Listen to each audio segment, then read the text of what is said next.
Salut frères et sœurs, restez bénis, demeurez dans la paix. Donc, je tiens à vous dire que si vraiment vous croyez en Dieu et que vous êtes chrétien, que vous aimez le Christ, eh ben, il faut comprendre que son enseignement tourne autour de l'amour.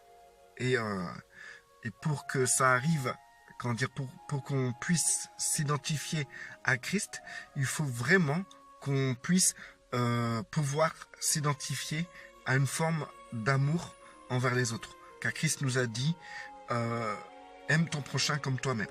D'accord? Aimez vos ennemis. Voilà. Donc du coup, moi j'ai rien contre les gens.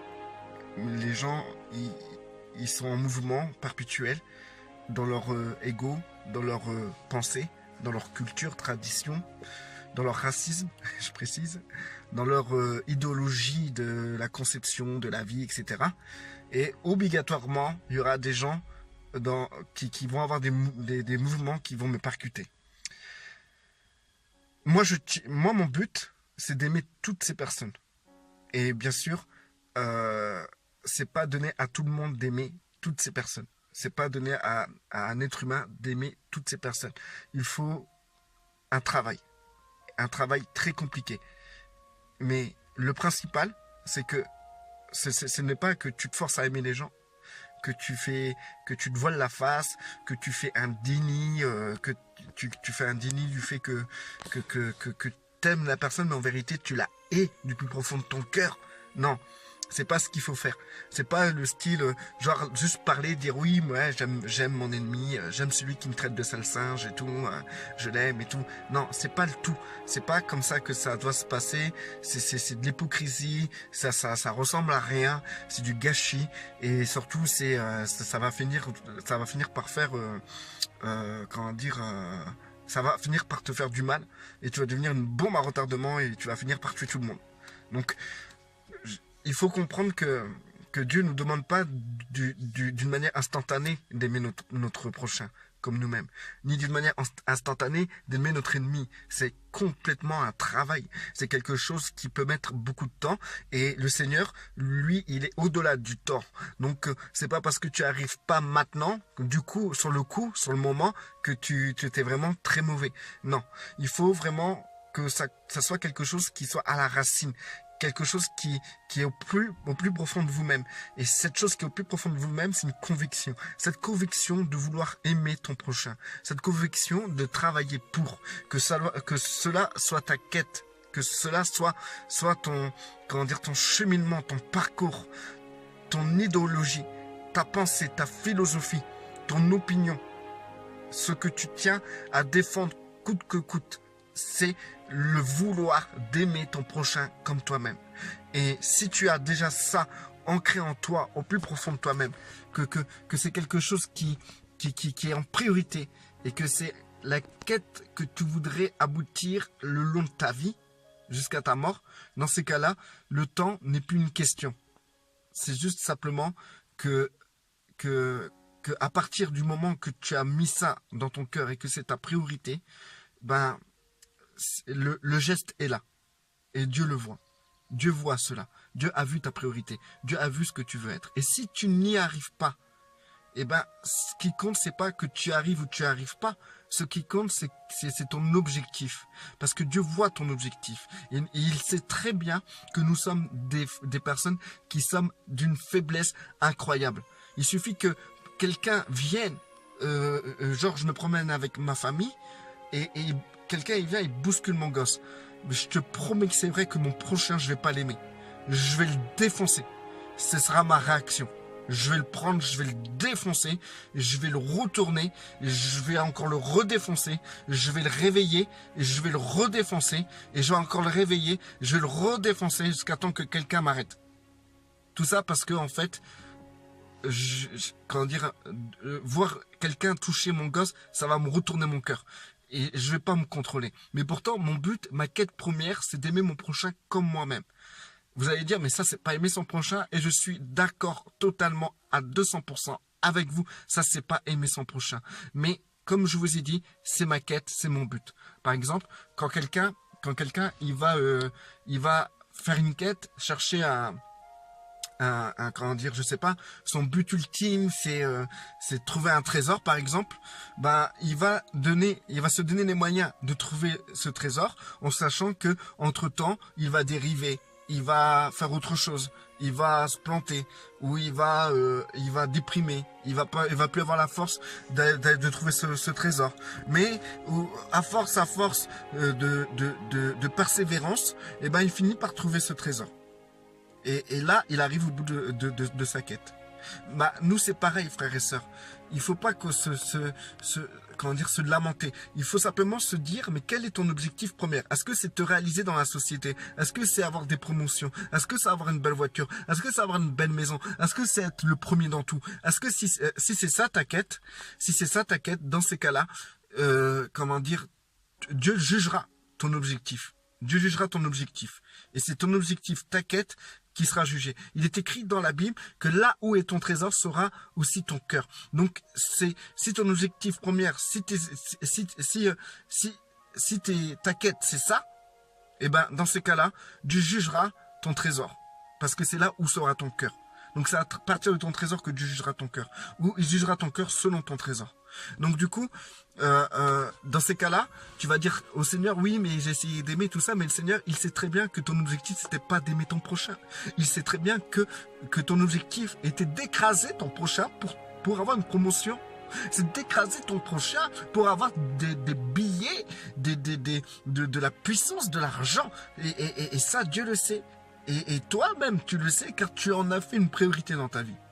Dans ces cas-là, cette histoire que tu as fait des efforts pour aimer, ça tombe dans l'eau. Je pense même que Dieu ne se retardera même pas sur tes efforts d'aimer ton prochain, puisque déjà, c'était pas ton objectif. Déjà, t'es déjà à côté de la plaque. Mais maintenant, frères et sœurs, si vraiment tu te concentres sur cet objectif, c'est tellement glorieux. Écoutez, frères et sœurs, moi, je vous parle pas d'une manière anodine. Tout simplement, moi-même, vous vous rappelez, j'ai fait une compilation de vidéos sur l'amour. Et après que j'ai fait cette vidéo sur l'amour, il m'est arrivé plein de trucs, plein de choses. Les gens, tout ça, ils sont devenus fous avec moi. Moi, je suis devenu fou. On est tous devenus fous et j'ai pété des câbles. Et du coup, je me suis fermé. Et je me suis éloigné, fermé des gens. Et ça a eu un prix. Et du coup, j'ai pris ça pour quelque chose de plus mature. Donc je me suis dit, oui, j'étais bête d'être aussi sensible, etc. Dans ce monde, il faut être plus ferme, il faut être plus dur, etc. Je me suis noyé, frères et sœurs. Et ma quête et mon objectif, c'était même plus ça. C'était même plus d'aimer mon prochain. C'était de continuer à vivre ma vie, à réussir à percer dans le monde du travail, à faire bien mon travail, à réussir comment dire, à être quelqu'un dans la société, etc. Donc, depuis que j'ai enlevé cette quête première d'aimer mon prochain comme moi-même, bah, il y a d'autres choses, d'autres objectifs qui sont nés en moi et que j'ai mis en priorité. Et ben, frères et sœurs, je tiens à vous dire, ça m'a rendu malheureux. Au fond, quand je fais le calcul de tout ça, ben, j'ai perdu énormément. Et c'est comme si, d'un côté, je m'éloignais aussi de mon Seigneur, puisque c'est son commandement. Son commandement, c'est d'aimer Dieu de tout notre cœur, notre force, notre intelligence, etc. Et aussi d'aimer notre prochain comme nous-mêmes. Vous remarquez que c'est pas dit d'adorer Dieu. Comme les musulmans, ils adorent Dieu, les chrétiens, ils adorent Dieu dans les églises. C'est pas ça que Dieu demande. C'est de l'aimer, de l'aimer. Et ça, c'est une autre signification que adorer. Adorer, ça emmène un processus traditionnel, de culte, de tout ça. Mais là, Dieu ne demande pas de culte, de processus, de tout ça. Il demande juste de l'amour, d'aimer. Et ben, il nous demande aussi d'aimer notre prochain comme nous-mêmes. Et Dieu a dit que aimer Dieu, le commandement qui lui est semblable d'aimer Dieu, c'est d'aimer son prochain. Donc si tu aimes ton prochain, tu aimes Dieu. Donc tu ne peux pas aimer Dieu si tu n'aimes pas ton prochain. Tout simplement. Si tu mets en objectif premier et en quête première d'aimer ton prochain, c'est que tu as décidé de mettre en premier dans ta vie d'aimer Dieu, tout simplement. Ça va pas plus loin. Donc du coup, moi-même, j'essayais un peu d'être sociable, de faire la part, le tri. J'ai voulu trier les gens qui devaient m'approcher. Et pareil, ça m'a rendu nerveux, assez méchant, assez sauvage et tout. Donc du coup, j'ai longtemps médité, et le fait d'aider une personne, bah après tu te sens différent. Tu te sens différent d'aider une personne. Mais pas l'aider du style que la personne te réclame quelque chose ou genre elle veut pas faire d'efforts ou elle veut pas faire confiance à Dieu. Donc toi, c'était un compensatoire de son manque de foi envers Dieu. Ça, c'est pas aider une personne. Aider une personne, c'est de lui développer sa foi. C'est de l'aider à croire encore mieux, à faire confiance encore mieux en Dieu. C'est ça, c'est l'aider. Ou l'aider dans un élan de sociabilité, comment dire, d'entraide normale, quoi, en fait. Mais maintenant, si on entrave quelque chose, comment dire, une évolution que la personne devrait avoir avec Dieu en palliant ce manque, ben, je pense qu'on le fait passer à côté d'une belle leçon. C'est catégorique. Donc, du coup, là, j'ai réfléchi et j'ai compris que il faut que, comment dire, cette mission d'aimer son prochain comme soi-même, qui est le commandement, qui est semblable à celui d'aimer Dieu, bah, en fait, tout simplement, cette mission-là, c'est une mission très compliquée et c'est le chemin étroit. Et cette mission-là ne doit pas être réglée en 5 secondes. Cette mission se règle en long. Excusez-moi, pour pas changer, ça a encore coupé. Pourquoi changer les bonnes habitudes? Donc du coup, voilà, c'est en long terme. Et ça, il faut le comprendre. Il faut que tu puisses accepter que comme c'est en long terme, que tu as des dérives totales. Que ça peut t'arriver, tu vas en foutre une à quelqu'un. Ça peut arriver où tu vas complètement péter un câble contre une personne qui le mérite.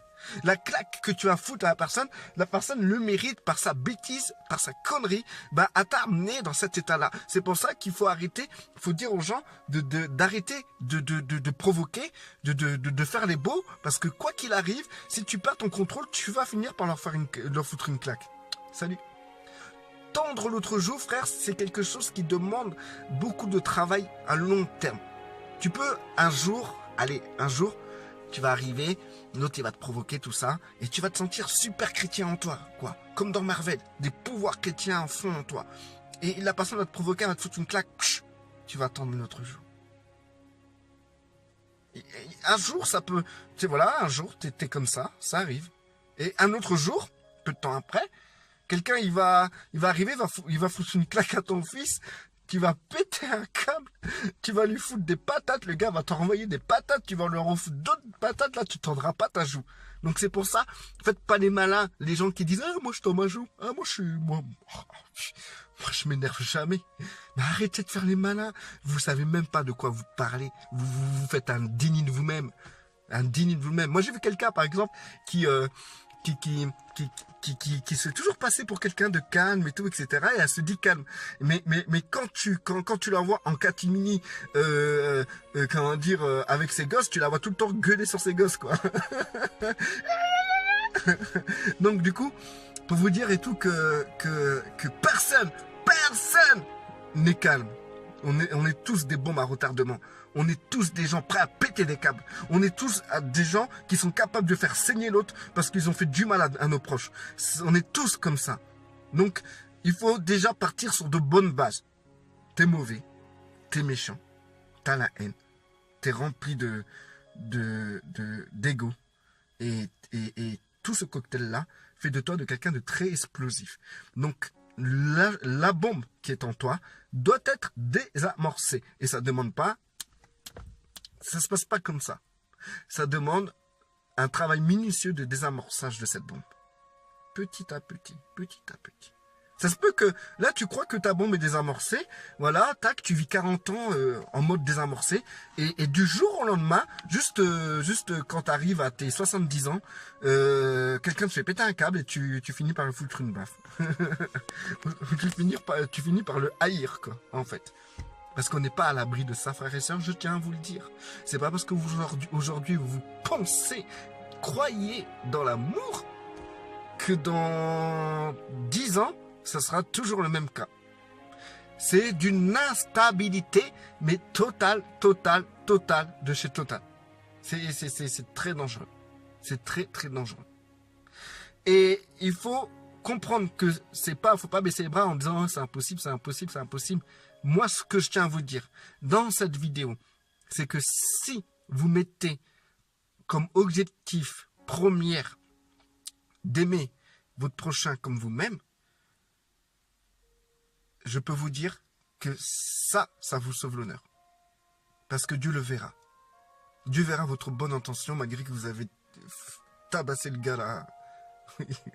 Parce qu'il a manqué de respect à votre femme. Voilà, c'est ce que je tiens à vous dire. Tiens, en parlant de femme, il y a ma femme qui arrive là. Donc, du coup, ce que je tiens à vous dire, avec sincérité, si vous avez cet objectif premier dans votre cœur, c'est parfait. Quelles que soient vos dérives, vos chutes, vos manquements envers l'autre, etc., c'est pas grave.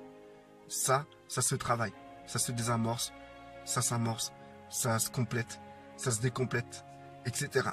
Ça, c'est quelque chose qui, avec le temps, va se tasser. Vous aurez des bons jours et vous aurez des très mauvais jours. Et les mauvais jours, vaut mieux pas vous chercher. Et ça, faut le dire aux gens. Hein. Il y a des jours où tu peux dire aux gens, oh, c'est bon, laisse-moi tranquille. Là, vaut mieux que tu te taises, vaut mieux que tu me laisses tranquille. Ça lui évitera de vous faire péter un plomb ou de vous forcer à haïr cette personne. Et donc, il faut être franc avec les gens aussi. Donc voilà, être chrétien, c'est une quête, un parcours. Et il faut savoir que si vous avez pour objectif premier cela, c'est comme ça que vous serez des vrais adorateurs, des personnes qui aiment, des personnes qui aiment complètement Dieu. Comme Christ a dit, voici le commandement qui lui est semblable. Le commandement de aime Dieu de tout ton cœur, de toute ton âme, de toutes tes pensées. Christ a rajouté, voici le commandement qui lui est semblable. Aime ton prochain comme toi-même. Donc, quoi qu'il arrive, si tu as pour objectif premier d'aimer ton prochain comme toi-même, c'est que le principal objectif après le premier objectif, c'est d'aimer Dieu. Tout simplement. On sait très bien qu'en premier, c'est on doit aimer Dieu, on doit adorer Dieu, on doit aimer Dieu, tout ça. On sait très bien. Ça, c'est la base solide. D'accord ? Mais sur cette base, tu construis. Et l'objectif de cette construction doit être d'aimer ton prochain comme toi-même. Et ça fera une belle maison avec une base qui est aimer Dieu. Ça fera une belle base qui est aimer Dieu et la maison au-dessus qui est de aimer son prochain comme soi-même. Et ça sera une belle construction. Parfait. Donc, même si vous avez des dérives, même si là maintenant vous ressentez dans votre cœur de la colère envers des gens, de la haine envers des gens, où il y a des gens qui vous ont manqué de respect, vous n'avez pas envie de leur parler, etc. Même si vous ressentez ça, eh ben, il ne faut pas vous faire des dénis en vous. Dire ouais mais j'aime quand même, je l'aime quand même. Non, je l'aime quand même. Non, il ne faut pas dire ça. Il faut dire ok, je suis comme ça. Ok, je suis rempli de tout ça. Mais mon objectif, c'est d'aimer mon prochain comme moi-même. Et je tiens à aboutir à cet objectif-là. Et là, frères et sœurs, vous reprenez la bonne direction de la voie étroite, quels que soient vos sentiments que vous avez en vous par rapport aux autres, quelle que soit votre condition, vos chutes, quel que soit ce que vous pensez des autres, ou ce que les autres vous ont forcé à penser. Donc, quoi qu'il arrive, ce qui compte, c'est pas comment vous vous comportez, ce qui compte, c'est l'objectif. Et votre comportement s'alignera avec le temps à cet objectif, car au bout d'un moment, il faudra trouver ce trésor. Il faudra aboutir. Bon, restez bénis, frères et sœurs. Que la paix demeure sur vous.